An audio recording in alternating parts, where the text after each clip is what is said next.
Hello. എടി നീ ഇന്ന് ലീവാണോ? ആടി എനിക്ക് പീരിയഡ്സ് ആയി. ഭയങ്കര വയറുവേദന. തീരെ വയ്യ.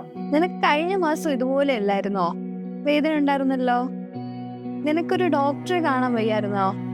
ഇത് ചിലപ്പോ വല്ല എൻഡോമെട്രിയോസിസ് വല്ലതും ആയിരിക്കും. നമ്മളിൽ എല്ലാവരും വിചാരിക്കുന്നത് പീരീഡ്സ് ആവുന്ന സമയത്ത് വേദന എന്തായാലും 5-6 ദിവസം ഉണ്ടെന്നുള്ളതാണ്. അങ്ങനെയല്ല. ഒരു ദിവസം വേദന ഉണ്ടാവാം. പക്ഷെ അത് കഴിഞ്ഞ് 5-ാമത്തെയും 6-ാമത്തെയും ദിവസം തുടർച്ചയായി വേദന ഉണ്ടെന്നുണ്ടെങ്കിൽ അതിൻ്റെ കാരണം എന്താണെന്നുള്ളത് നമ്മൾ കണ്ടുപിടിക്കണം. ഒരു ഡോക്ടറെ കണ്ട് അതൊന്ന് സ്കാൻ ചെയ്ത് മുഴകളോ ഫൈബ്രോയിഡ്സോ എൻഡോമെട്രിയോസിസോ ഒന്നും ഇല്ല എന്നുള്ളത് നമ്മൾ ഉറപ്പുവരുത്തണം. എൻഡോമെട്രിയോസിസ് എന്ന് പറഞ്ഞു കഴിഞ്ഞിട്ടുണ്ടെന്നുണ്ടെങ്കിൽ സാധാരണ യൂട്രസിനുള്ളിൽ വളരുന്ന കോശങ്ങൾ യൂട്രസിന് പുറത്ത് ആമാശയത്തിലും അണ്ഡാശയത്തിലും ഫലോപ്പിയൻ ട്യൂബിലും എല്ലാം ഉണ്ടായി അവിടെ സാധാരണ മാസമുറ പുറത്തോട്ടുണ്ടാവുന്നത് പോലെ വയറിനുള്ളിലും ബ്ലീഡിങ് ഉണ്ടാവാം.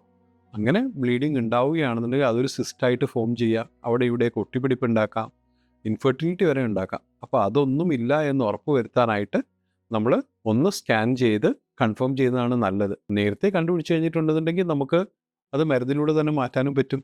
അപ്പോൾ ഓർക്കുക, വേദനകൾ സഹിക്കാൻ മാത്രമുള്ളതല്ല, നേരത്തെ തിരിച്ചറിഞ്ഞ് ചികിത്സിക്കാനുള്ളത് കൂടിയാണ്.